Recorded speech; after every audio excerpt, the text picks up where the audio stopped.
when you're painting anything with fur or a really specific texture, pretty much anything that's not smooth, the rules are very similar. So you're going to be making a variety of hues and values that would go along with your object. And then what you'll do is you'll actually be using a sort of stippling method, and you're going to be painting short brush strokes in the direction that the fur or the texture would go.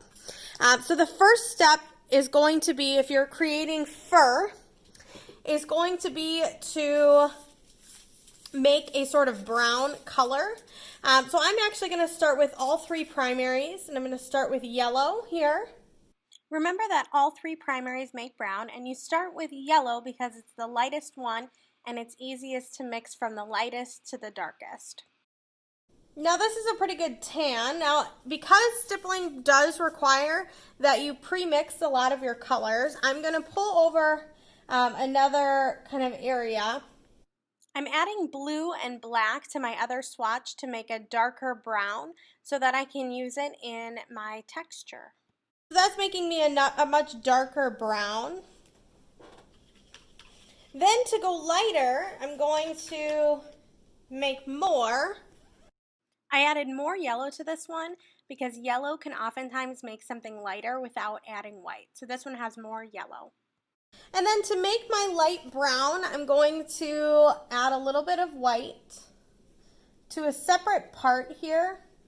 Now I can add a little bit of white to my brown, but because brown goes such a long way, I'm going to make two different values. So I'm going to add white to this brown here to make it more of a light tan. And then I'm going to go even lighter and just add a little bit of my tan here to create kind of these lightest highlights. If you're doing sand, this is kind of a good base to start with, this sort of beigey color. So I've got sort of these four values here. And what I'm going to do is I'm going to actually be working in my colors where they would go on my image. When you're ready to paint fur, you've got kind of all of your details mixed. I would start out with kind of the more medium colors, and you can pick a variety of brushes. I like to have them all handy, so I've got kind of a smaller flat brush, a small flat brush, and then just my medium detail brush.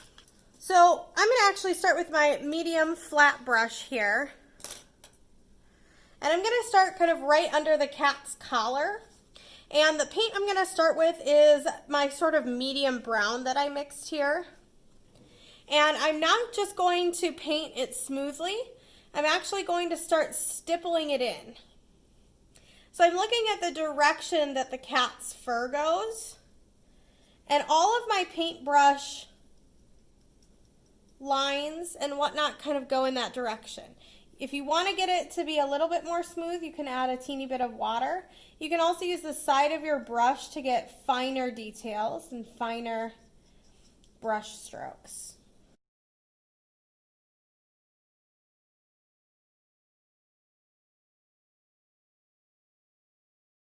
And then while it's still wet, I'm going to go in and work in some of my darker values underneath the collar.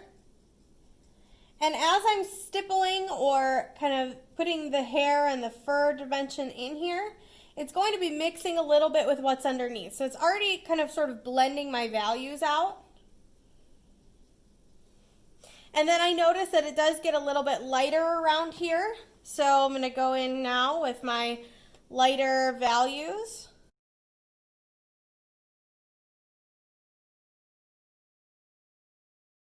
The layering of these values and these colors is actually what's going to make your picture really pop out and your textures really pop out. So anywhere where you have a texture,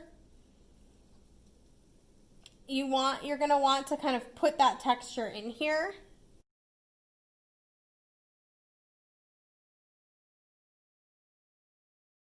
And texture does follow values, so just because it has texture doesn't mean it doesn't have values.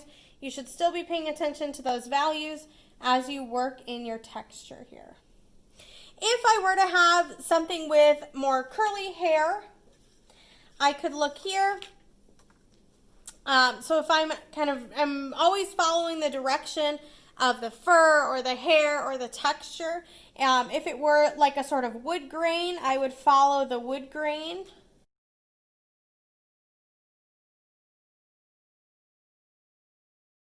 And all of my lines are kind of following that sort of wood grain.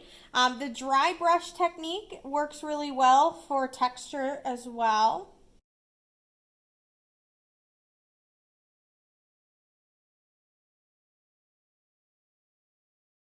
All right, and if you've got anything with curly hair, you're just going to still follow those brush strokes. So instead of maybe some straight lines, you're going to be curving it around in sort of these C shapes.